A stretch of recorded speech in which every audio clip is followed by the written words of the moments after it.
Yeah, I can see a few people are now starting to join, so thank you all for joining the webinar. We're due to start in just a few minutes. In the meantime, I guess, James, should we do that awkward small talk thing that people do? Yes, shall we indeed. Morning, everyone. Hope you're all okay today. Kind of bright and early start. Yeah, no, it's I'm sure where everyone's exactly based, but it's been absolutely freezing here today at the moment, absolutely freezing. Oh, this is gonna be the most British way I think we've ever started a webinar, James, just talking about the weather. We can't get any more British. I mean, to be honest, I'm here in sunny Leamington Spa. It is very sunny today, but it's also quite chilly. How are things over in Norfolk, Norwich way?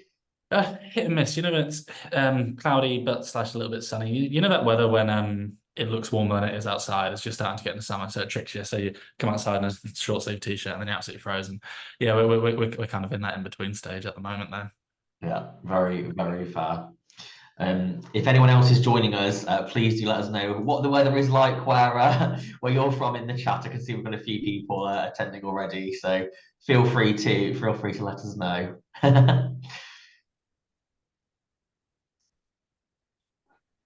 We'll be getting kicked off in around 3 to 4 minutes, so we'll just wait for other members, other attendees to arrive, and then we'll get started.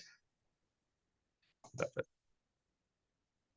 I guess whilst we're waiting for the official kickoff time, I guess what I was just going to share actually is a little insight of what we'll be kind of covering and discussing as we kind of go through.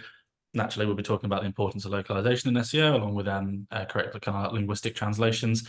But quite recently as well, I've been working with a client in the travel space, and it was quite an interesting project that we went through where we looked at how different nationalities refer to different elements of travel based on the social norms and cultural norms they have in their kind of home country, their native countries. So, for example, in Germany, it's a little bit more common where people will have different kind of class tickets, first class, second class, etc. That's more common place on trains than it is in the UK. So we saw a much bigger demand of people searching for kind of different class tickets. I think this is a really nice example where you can kind of start to optimize the content based on this deeper understanding of the culture. I think that's something that I know James is kind of that's your wheelhouse, really, isn't it? There, kind of the understanding of the culture. Yeah, that's it. A lot of it does come from understanding the culture and being being a consumer yourself in the target market. So I think that's a really, really good example. Travel is all those different behaviors. Having lived in Germany myself many years ago, but having experienced the trains, they're a lot better there than they are here, I must admit.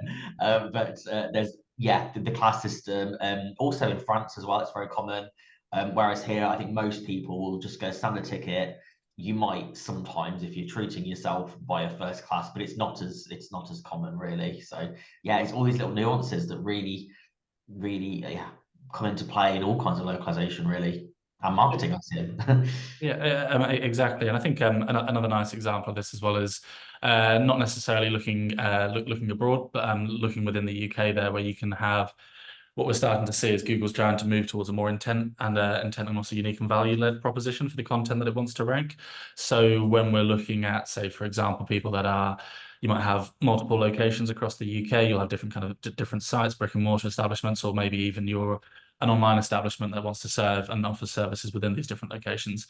Tailoring the kind of location and geographical standpoint pages to match any kind of colloquialisms within those nationalities can actually perform quite well. It's a nice way to make your content stand out. It adds a little bit more intent, and particularly, so I think I was about to put on an accent, and I'm very glad I stopped myself there. But I think particularly a nice example is certain areas of the UK, for example, in Newcastle, which still has a lot of the strong kind of like Geordie dialect and things like that. Which so you can kind of tailor a copy of that on the page to make it feel a little bit more personal, a little bit more like you understand that audience and that location. Google's starting to pick up and appreciate this extra level of personalization. So I think it works both on a national sense, but also as well a international sense there. Now, I've noticed as well, we've just gone past 1 minute past 10. So what I'll do is I'll kind of kick off the webinar a little bit more formally. Thank you to everybody for attending. What we'll do is we'll kind of run through a little bit of housekeeping as we always do, and then we can kind of go on and we'll introduce ourselves a little bit more formally, and then we'll run through the content that we'll be covering in the webinar. So general housekeeping bits. There's a Q&A section, which James as well, I'll also ask if you could kind of keep a rough eye on the Q&A as we go through, as it wouldn't be a webinar without some technical issues, and I've had all sorts on my side this morning. So, but yeah, I think it would be the best place if you could kind of keep an eye on the Q&A. Throw any questions that you have in there. Myself and James will kind of pick them up as we go. At the same time, there'll also be time for questions towards the end. Additionally, as well, we really encourage just to kind of put any thoughts that you have. So not necessarily a question, but just also kind of have a little bit of a chit chat. The kind of most insightful and kind of valuable webinars that I've been a participant on has been ones where kind of people have got involved. So we always do encourage that. And additionally, as well, the recording's available. We'll be sending it out to everybody that has attended, and also as well those that might have registered but not been able to make it this morning / this evening, depending on whereabouts you are in the world. So yeah, I think that covers all the majority of the housekeeping elements. So what I'll do is I'll jump straight in, and I will fail to come to the next screen. There we are, James. Brilliant. Thank you very much, Jacob, for that excellent introduction to today's webinar. We've got a very speedy but effective 30 minutes coming up for you, so I won't spend too long introducing myself. But to give you a quick overview of who I am, my name's James. I'm head of commercial at a localization agency called Comtech Translations. We've been in the business for over 40 years, and a lot of the work we do is supporting brands and agencies with international communication and how to communicate effectively in over 250 languages. And helping them to navigate, of course, as Jacob's already touched on, the challenges of different cultures. I've been in the industry for 12 years myself, and I think a lot of my work I do is working with marketing teams and agencies to help them localize content for every channel available. And I think it's really exciting that we're here to shine a spotlight on SEO today, international SEO in particular. We work with Fountain Partnership very closely as a partner. So without further ado, I will introduce Jacob to, I'll allow Jacob to introduce himself and tell you a bit about Fountain. Yeah, of course. Yep. So yep, my name is Jacob. I'm one of the SEO consultants at Fountain Partnership. We're a marketing agency predominantly based in the UK, serving a variety of clients kind of across the world, really. Myself personally, I've got 8 years experience working in SEO, with the vast majority of that being specialized in both local and also international. So it's kind of a two different sides of the pond, but a lot of the time the tactics kind of often it's the part of SEO that interests me the most, really, is I want to be able to understand how to make something work in a specific kind of diagraphic or specific demographic, sorry, or specific location. Additionally, as well, a little bit kind of more on a personal side, is I do have a small background in consumer psychology there as well. So it's a personal hobby, so to speak, of mine. I've kind of kept staying up to date, and I think it's this extra level of psychological kind of and consumer psychology understanding that kind of helps with this localization and understanding the cultural nuances and colloquialisms, etc. Absolutely. To kind of run through the agenda today and give a bit of a brief summary of the webinar as a whole, essentially, today we're going to be talking about localized SEO with a predominant of a focus on that international side, but from time to time I will also be throwing in some bits on the kind of more traditional local SEO, where we'll kind of be talking about, say, in a single country and ranking within specific locations within that country. But as I said, the vast majority of the focus there is going to be more on the international element, and also as well understanding the users across the globe. To kick this off, we'll kind of have a quick run through kind of covering just a brief summary of SEO. We won't spend too much time on this, and then also as well the importance of localized SEO. Then I'm going to hand over to James, who's going to get myself, and we're going to kind of talk through the best practice for kind of local SEO keyword research. We're then going to look at kind of selecting the most suitable linguist to make sure that everything's being done as thoroughly and effectively as it can. And then finally, as well, we'll kind of focus on a little bit of a collaboration between SEO and localization agencies. So with SEO, we're not specifically talking about SEO agencies there. This can also as well be someone in-house. It's just about the collaboration of SEO as a discipline as a whole with people that are kind of a localization linguistic agency that's able to translate and help you better understand your markets. So what I'll do is I'll kick straight off with the importance of SEO. As I said, we won't be spending a huge amount of time on this section. Predominantly, and if you do have any kind of questions, wider questions about SEO, please do kind of throw them in the chat. But we're going to be operating on SEO is very valuable, and a lot of people, I think, at the current stage understand the core premise of it, which is obviously tailoring your website, tailoring your content offering to help it rank better on Google.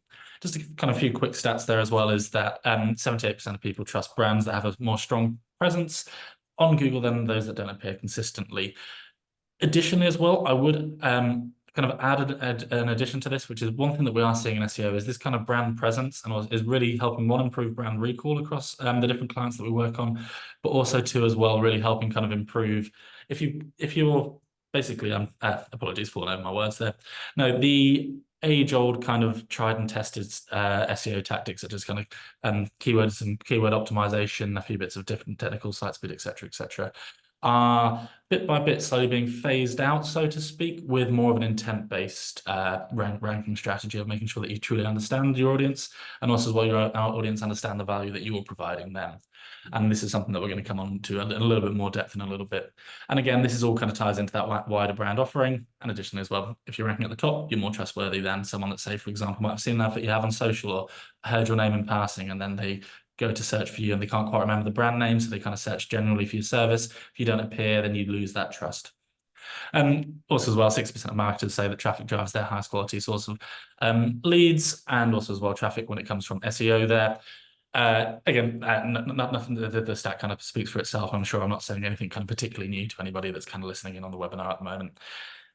High value traffic, good for the brand, is kind of the brief summary of kind of the importance of SEO there.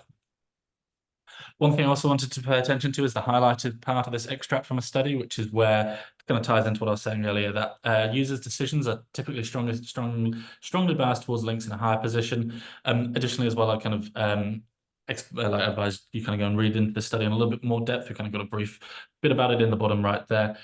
What's quite interesting as well is they found that, say, for example, if someone can't quite find the exact answer to what they need, and maybe, for example, it's an e-commerce setting and you've got someone that's opening 3-4 different tabs to compare their options, they are more likely to go back to the people that ranked first, regardless. So when they open up all these different tabs and they're like comparing different options, different websites and things like that, they are more likely to gravitate back to the people that ranked first, just as a little bit of subconscious bias there. So again, ranking first, it basically helps out with a variety of different ways, as I'm sure we're all aware. And typically, as I said, it's all about basically improving that trust. And part of that improving that trust means that you're going to have the correct language, the correct kind of like localization on your website. So moving on, why does localized SEO matter? What I've got here at the moment is actually an extract from Google's internal training documentation. So this was published as, I believe actually Google were actually in the process of a lawsuit, and as such had to publish a few of their internal training documentations. So being the nosy people that we are, we kind of dived in and had a little read.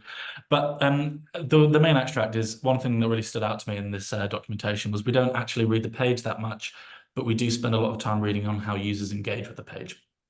So this again ties in with what I was saying earlier a little bit about how the tried and tested old school techniques of SEO, yes, they still definitely matter. I'm not saying don't kind of optimize for keywords, don't complete thorough keyword research. Definitely not saying that. But do start to look at a bit more of the user experience, the user understanding, matching their intent, and also as well the strength of your brand is becoming more important. I think a phrase that I see thrown around sometimes in a few SEO communities is SEXO, so search experience optimization. Never been a huge fan of acronyms myself, but I do understand the kind of premise that that's trying to get across. And to kind of add a bit more depth to this point as well, when we're looking at localized SEO, the average pages viewed by a local searcher is typically 3.92, and that's significantly higher than an average of 1.6 for kind of non-localized searches. If we tie this back to the original point, where we have Google's looking to see how people are actually engaging with your content. If you've got well-optimized content that's ranking well for a localized search, people are going to be engaging with it more, and then that's going to have a bit of a domino effect and a knock-on effect on your wider SEO. Additionally, as well, and this is a point that I know James will emphasize as we kind of get through the presentation there, but 76% of shoppers are more likely to buy from sites written in their native language. This is where we start to look at the international side of things. Google, the vast majority of the web is in different languages, is predominantly in English, but then Google will occasionally still show these English sites to people in countries and nationalities where English isn't the predominantly spoken language. If your website isn't in the native language, that 76% can be flipped on its head, and that's 76% of people that aren't going to buy from you. Now think about how Google's looking into how people are behaving and interacting with your website. This is sending off a negative signal, which in turn could potentially be impacting your rankings. So it's all kind of tying in together to this kind of wider point that we'll keep emphasizing throughout this of make sure that your website is as optimized to the users. A word that I used to use quite, a phrase, sorry, I used to use quite regularly was optimized for the user and not the keyword. And I think that's kind of becoming far, far more important as we go through. And what I'll do now is I'll hand over to James there to kind of talk around the localization. Yeah, absolutely. So you've got some more stats coming up. I do apologize, everyone, but I hope this shows you the localization side of the coin. And I will just say, Jacob, I think there's so much evidence there that really shows about the experience and of the local audience. And also, I love the psychology behind that. Even if you're first ranked, you're looking at several, you're still going to go back to the one that's ranked first. And that's really fascinating, and just reflecting on my own search behaviors. I probably did exactly the same thing. So that's again, really, really important stat around why SEO is so important. But let's look at localization.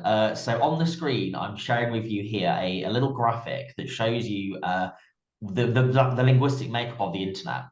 So as you can see on the top, there is a huge amount of English content on the internet. So 55% of the internet, sorry, the content on the internet is written in English, which is great for an English speaker. However, only 5% of the world are actually English native speakers. And when we look at internet users who have some level of English, it's only 26%. So there's a huge discrepancy there between 74 to 95% of people aren't being engaged in their own language. So there's a huge discrepancy in terms of how customers are being spoken to. There's also a lot of opportunity for brands. On the next few slides, I'm going to show you some more examples. On the next slide, I think consumer behavior, global consumer behavior is also really, really impressive to look at. Again, at the top, we've got the stat there that Jacob's already mentioned, so I'll reinforce it. 76% of online shoppers prefer to buy products or information in their own native language. So only 24% will really buy, if 24% of non-natives will buy from an English website. It's also really, really similar in terms of the statistics when we look at consumer behavior and customer care. So not just the text on a website, but all of the customer care, the customer support, FAQs, chatbots. Again, 75% are unlikely to engage with the brand if that support isn't available in their own language. So by not localizing, brands are not meeting consumer needs. But on the next couple of slides, there are some good stuff that show you, there are some really good stats here that show you what you can do if you do localize. So localizing your website, first of all, obviously big part of SEO. CSA research reports sales increases of approximately 66% if you localize your website. And that's based on opening up all these revenue streams for different languages for your brand, but also helping those people who are visiting your website and perhaps not purchasing engage better with your brand. I've also got the next. Sorry, James. I just wanted to emphasize kind of how valuable of a point this is, particularly. So James discussed it from kind of that end conversion sales perspective there, but to jump back in with the kind of previous example that I mentioned around within the travel industry, where they had kind of localized for different colloquialisms of different regional dialects across the UK.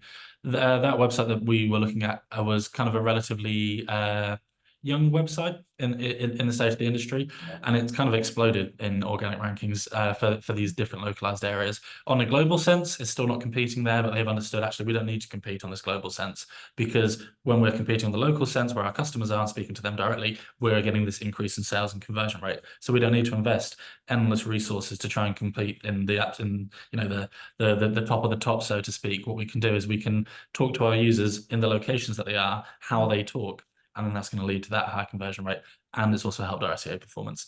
So sorry there, James, I just got a jump start. No, really important point. And we've worked with a few customers ourselves where we've seen the power of this. So we've done it. We've worked with our clients on a few website launches, and even without optimizing for SEO, just translating the website was increasing traffic around 20%.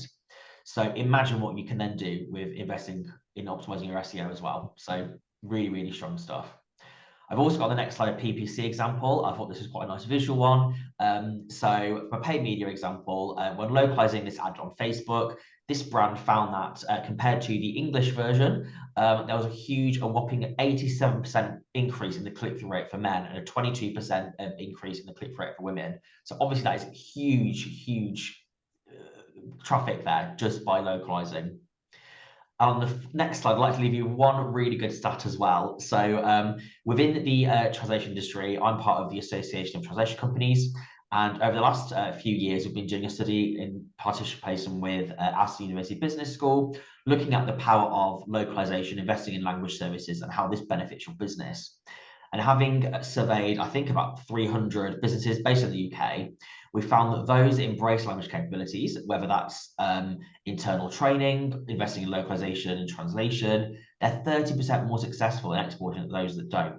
So 30% is a huge, huge, huge stat. And I think hopefully all these figures that Jacob and I have shown you have not only shown that why investing in localization is important, but why doing it properly, investing in international SEO is also really important as well. I'd like to come on to next then. On the next section, we'd like to look at a few bits of best practice. So we've told you hopefully the why, this is so important. And now here's a few things about how to do it. So I'm going to kick things off from a localization perspective. And we work with lots of brands, both agencies and internal SEO teams, to support them with local SEO. We're often either given an English keyword list to localize and research, or we're given a series of topics or ad groups and we go and find the keywords themselves, depending on what the client prefers. But I think a really key point here is around collaboration and support between the localization team and the SEO team, wherever, as Jacob said earlier, wherever they're based, whether an agency or in-house. One thing we like to do is make sure we are sharing as many insights as possible. We recognize that our clients have come to us because they don't necessarily speak the language. So it's really, really important for us to share as many insights as possible so our client can make the smart decisions that are right for their brand. So whenever we're doing SEO keyword research in a local language, there are things we deliver, we share every single deliverable. So first of all, alongside the keywords we find, we've got to give them monthly search volumes. Our clients want to know how much that keyword is ranking, so how they can prioritize it. It's also really important to give multiple options. So in English, there might be one fixed word for a term, but speaking a few languages myself, I know very well from translating that in France or Spain or other languages, there could be 3 or 4 different versions of saying the exact same thing. So vocabulary ranges massively depending language by language. So if there are multiple options that are searched in exactly the same way, it's important we're sharing those with our clients so they're aware. Back translations as well. Again, our clients might not necessarily speak English, so speak the target language. So we like to provide a back translation just so our clients can understand the kind of logic behind that search term. And finally, a commentary. So again, it's really important to share insights. If things crop up during the keyword research, if there are multiple options, if there are certain things based on consumer behavior as to why they've made a certain choice, it's important we note those down so our client has a really full overview of what the local keyword landscape looks like. And finally, point number 2 is all about feedback. It's really important, as I said, to work in collaboration. What we like to do is when we're doing a huge keyword project is to do an initial sample. We like to check our clients happy with deliverable quality and if there's any initial insights. And it's also really important to get feedback from the SEO agency if we're working via an agency, but also the client's local team as well. So they, for example, might be the local marketing team, and they might want to target certain keywords or certain products. It's really important to get their buy-in as well and make sure that any local preferences, but also internal preferences, are captured. As translation, as localization, I'm sure you're aware, is a very subjective piece of work. So yeah, that's why they're my 2 best practice takeaways I would recommend for local keyword research. Perfect.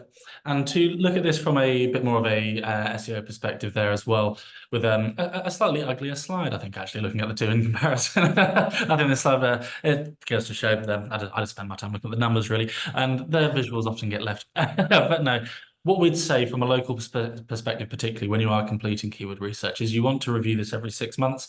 Typically, I know this is kind of a more general best practice, but I want to really emphasize the importance of this for local SEO.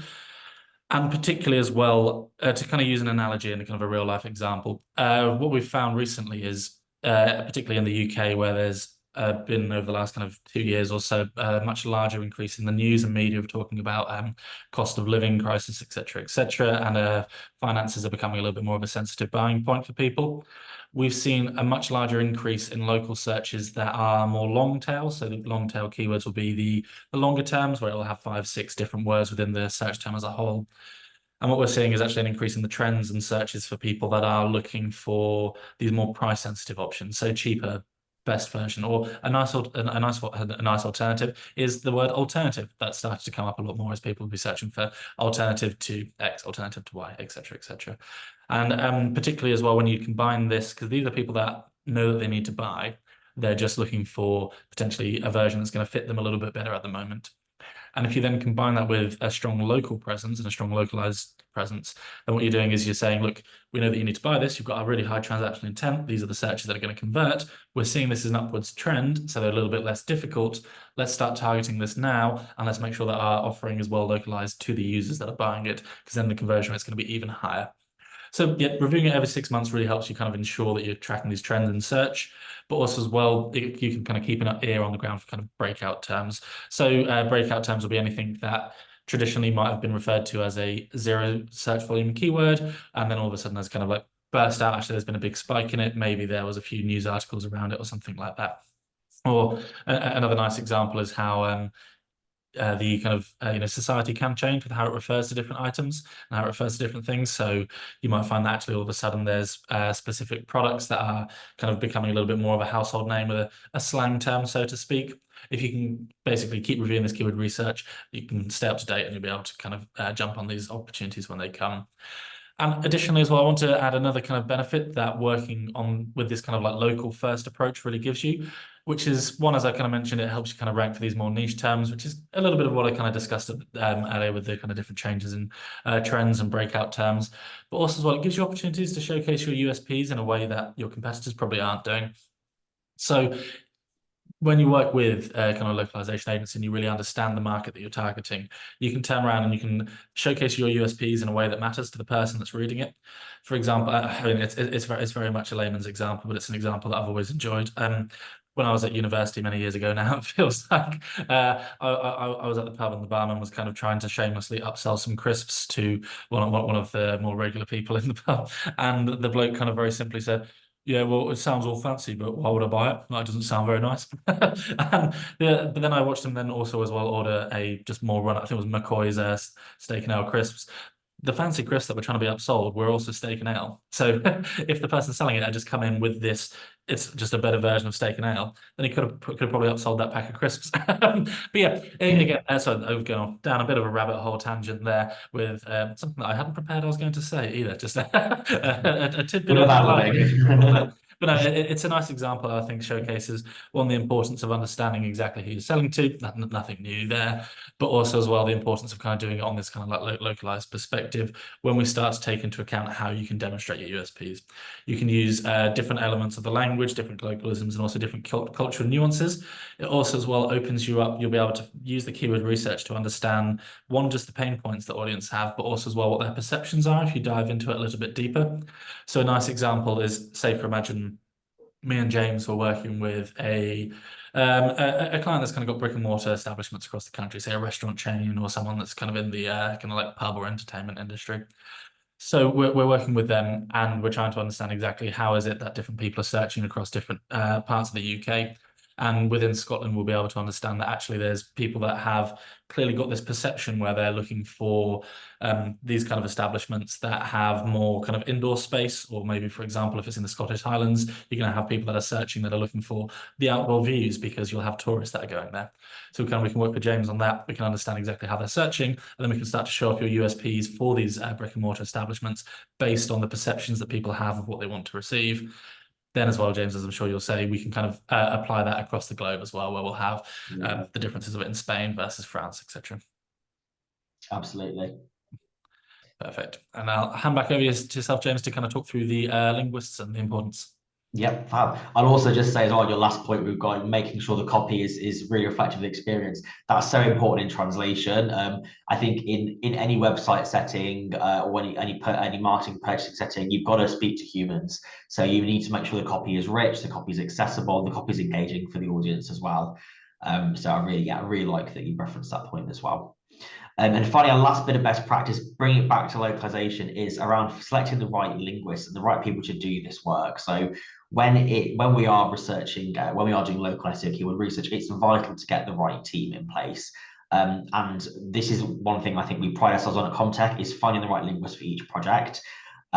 We take the time to handpick teams based on specialisms and a whole range of criteria for each individual customer and each individual language they're looking for. But from a local SEO perspective, when we do keyword research, these are some of the things we're looking for when putting our teams together for our customers. So first of all, they've got to be a professional linguist. First of all, that's a non-negotiable for us, and it's really, really important. Translation is a very complex. It's a complex solution service, so it really benefits from that professional perspective. Local SEO obviously requires two things: a native speaker and also based in market. It's really important that you understand both the target language and the target culture. They are themselves going to be consumers. So what we like to do is make sure that they are in that consumer mindset throughout the keyword research, and they'd be searching and finding terms that they themselves would search for. And they also can see linguistic nuances and behaviors, as Jacob's mentioned as well, that they know how their culture works. It's also really important that they have SEO knowledge. So we're not just selecting, this is a French translator who can do to do the task. We're looking for a French translator with detailed experience in SEO. So they've got SEO keyword research localization. They know how to optimize content for websites. They've got digital marketing experience, and they're also very familiar with the search tools that are out there. So Ahrefs, SEMrush, Google Trends, a lot of the tools which SEO practitioners will find the right solutions and keywords for their brand. And finally, subject matter as well.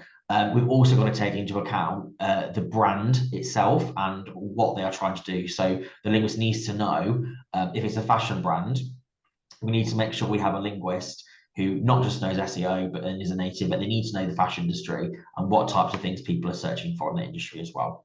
So these are 5 core concepts we look for when building teams for our customers, and it works quite well. But yes, it's a very detailed process, but yeah, we like to make sure that it works perfectly for our clients. Perfect. And additionally as well, we just kind of wanted to cover very briefly about the working with an SEO agency and a localization, working in partnership there. So it's kind of, I think we've actually managed to kind of, is the phrase osmosis where you, I think so. yeah, I'm not 100%, I'm gonna say this. But I think we've managed to cover this as we've kind of gone through the rest of the presentation. But essentially, as James mentioned, just to emphasize, it's this feedback loop. And I think the best way to consider it is the feedback loop is ever going. It's more of a feedback cycle, I think, James, as I'm sure we'd both be kind of comfortable to say. Forever learning and forever working really there to kind of keep things going. Again, SEO agency, easily interchangeable with SEO in-house, etc. as well. The one thing that I would also mention as well is being able to look at performance and understand exactly from the SEO side of things, when you say, for example, whether it's in an international sense or on a more kind of like localized within the single country sense, when you're looking at performance, you're trying to understand, okay, we're ranking second, we're ranking third, what are we doing wrong? We're maybe not getting the traffic that we expected. Then this is a case where we can kind of go back to the localization agency and really understand, okay, so we're ranking for these terms. We can see that there's good search volume. Everything is saying that this should be performing better for us than it is. What's going wrong? And then this is where someone such as James is able to kind of step in and really help us understand the ins and outs of actually, well, this might be what people are searching for, but have you considered asking the question about your audience in this way? Have you considered looking at this different type of language? Yes, there might be a bit less search volume, but it's going to provide you more value. Yeah, I think that's a great point, Jacob. I think always tweaking and always making sure things are optimized is an ongoing project. I'd also say as well, one last thing around localization is culture is so vast and it is a huge, it's such a very big concept. I would always say to either agencies or brands, bring the localization part in at the strategy stage. They have access to a whole range of essentially consumers in their markets, within their workforce. So there's a huge knowledge base there that can be tapped into to share insights on the cultural perspective and the language perspective that might really help the strategy. And that's something we've done in fact with working in partnership with Fountain as well, which we find really helps the project. Perfect. I'm also as well just a little bit conscious of time, so what we'll kind of do is we'll kind of fly through these quite quickly, but just a couple of bits that I'd say if you are, say, taking this away and you're going to work on a project yourself, whether kind of for the brand as a whole, or whether it's something a little bit more small scale. what you need to ask for is basically ask for a clear breakdown of the user journeys before you begin any keyword research. This is both of anybody within SEO team or well, if you're asking to a localization agency, just understand the audience, understand who you're selling to, and understand their exact user journey. Then within that, you want to develop a control of how people search in your native country. So, for example, as James mentioned, this will be your English list.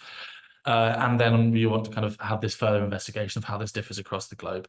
This is why the first step of having that user journey is so important. If you have that user journey broken down and you say, okay, we know that our customers would follow these 8 different steps here and there. Sometimes they might skip a few, but this is a rough guide.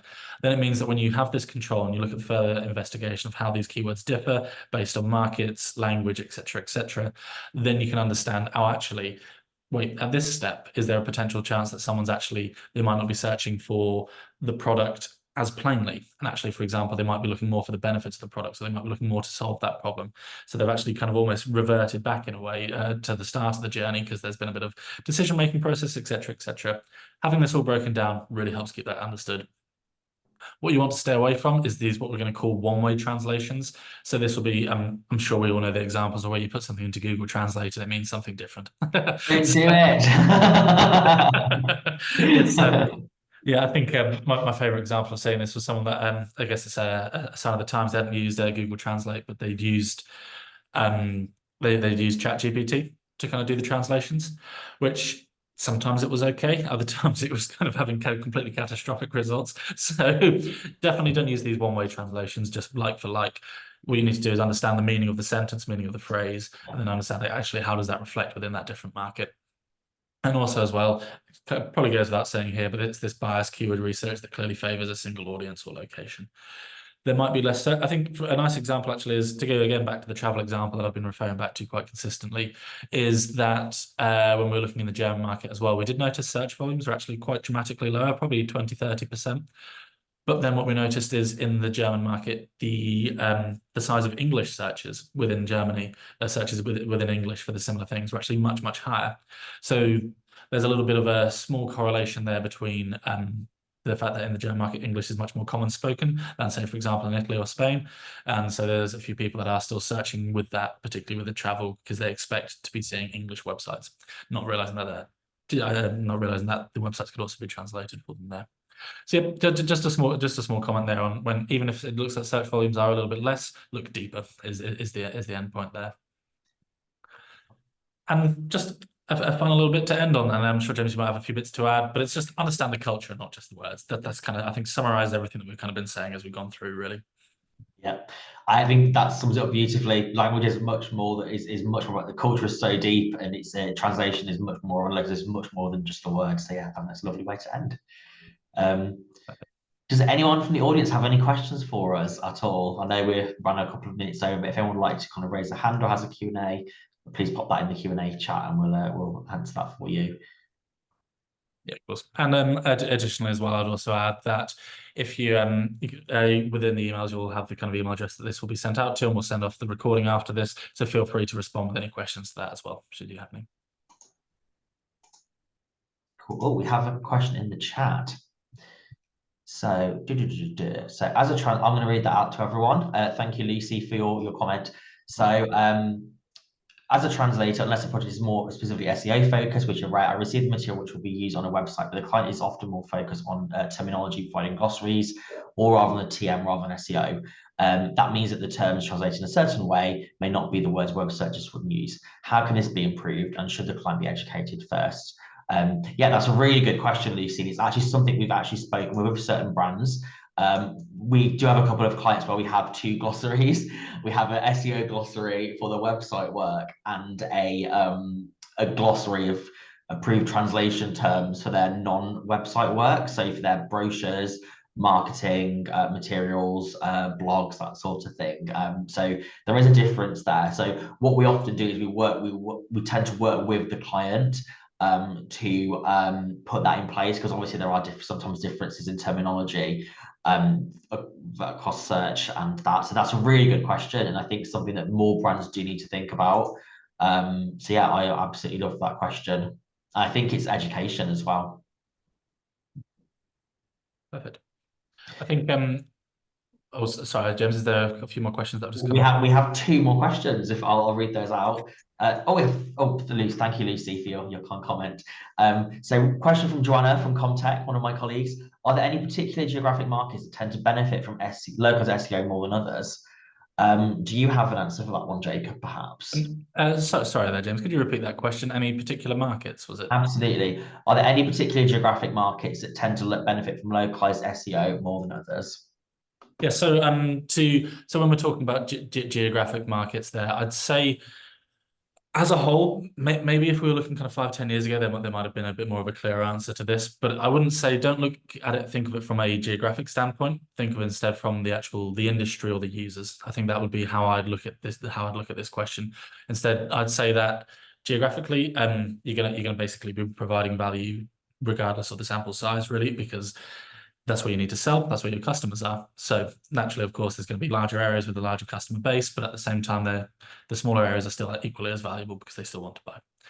However, on an industry perspective, you're going to have two different sections there. So you're going to have the sections of industries that have these brick and mortar establishments or have, location specific services. Nice examples will be your kind of restaurants, that kind of entertainment industry, but also as well, you'll have people such as solicitors, lawyers, those kind of things, which might necessarily not have a in-premise location, but they still specifically service those direct areas. Other industries as well that are kind of my normal go-tos, and I think actually this is a great opportunity for the international from that geographic side, will be again industries such as both SaaS businesses, but also as well, I mean, there's the obvious travel, so I won't talk too much about that, but so there's the obvious travel side of things, but SaaS companies will, regardless of the actual language that their product is served within, often will have users based around the world. And as James said, it's that aftercare and that customer care that you can provide within different languages that's going to help improve your actual overall SEO performance of the site as you start to rank in these locations. Provided, of course, if the tool and offering isn't translated, that's made very clear at the start of the journey. Brilliant. Thank you, Jacob, for that answer, and Joanna for your question. We have one more question from Tom. For localized landing pages, I would assume that you would also use local imagery to resonate with the target audience. I'll take this one because I've got quite a bit of experience in this area. Yeah, that is a fantastic question, Tom. And yes, in theory, it's absolutely the right thing to do. I think it's really important that the targeted landing pages or websites, any marketing content reflects the target audience. We've had in the past, it's certainly something we offer in terms of culture review, cultural audits of content. When we do website projects, also it comes up quite a lot in e-learning as well and marketing campaigns. It's certainly something that was offered a lot. And I think it goes back to the point I mentioned a few minutes ago, where bring in the localization company at the strategy stage.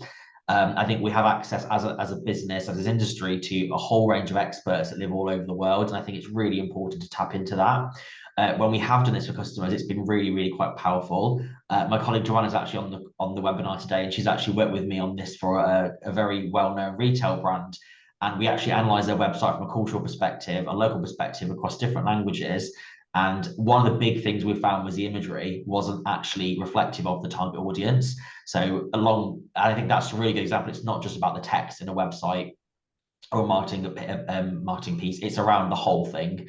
And yeah, I think really thinking about the culture at the very early strategy stage before you get to content creation, really, or at least looking at content before it gets translated, doing an audit of that and seeing how this will need to change from the localization perspective beyond just the words is really, really important. And I think from my experience, I would say brands are certainly becoming a lot more aware of that.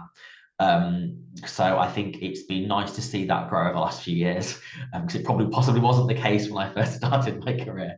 So thank you, Tom, for a great question. That's a really important one to share. And just to add a little extra to what James just kind of covered there as well, Tom, is what I'd say is, if possible, if you can use your own bespoke custom imagery, so trying to rely a little bit less on stock imagery, that there are very, very small correlations with that improving rankings. There's a few interesting studies that you can find. I think LinkedIn's probably the easiest place to find them. If you do kind of search on LinkedIn, where people have tried to rank for kind of nonsense terms to keep the control test nice and stationary. And they've had two different websites competing for the same terms. One's used bespoke images, the others use stock imagery, and the one with the bespoke imagery typically performs better. So if we can use the bespoke imagery, and also as well, just to actually just kind of underline further what James was saying about understanding the audience. If we take the image that we have on the slide here for any questions, if you were, say, for example, selling to people with a Hull based an establishment based in Hull or Sheffield, this is clearly not Hull or Sheffield. So as much as I love those two cities, I don't think it has that quite beach palm tree vibes. So again, you're just going to be distracting yourself and further making yourself not feel personal and not feel kind of approachable as a brand. I can see that that's kind of the majority of questions that we've had coming through today. So what we'll do is call an unfortunate end to this webinar, but I'm sure me and James have spoken. We've got a few more detailed things in the pipeline that we can where we'll start to dive into what we've covered in quite a bit more depth. I actually think, James, this could become really quite a nice series. So this is the kind of I agree. kickoff I opening. 100% agree. But yeah, as I said, we'll send over the recording later today. If you've got any further questions, just reply to that and we'll be able to kind of get into touch. Additionally as well, thank you all for attending, and hopefully it's been really insightful, and thank you very much. Goodbye. Thank you, everyone. Take care. Bye.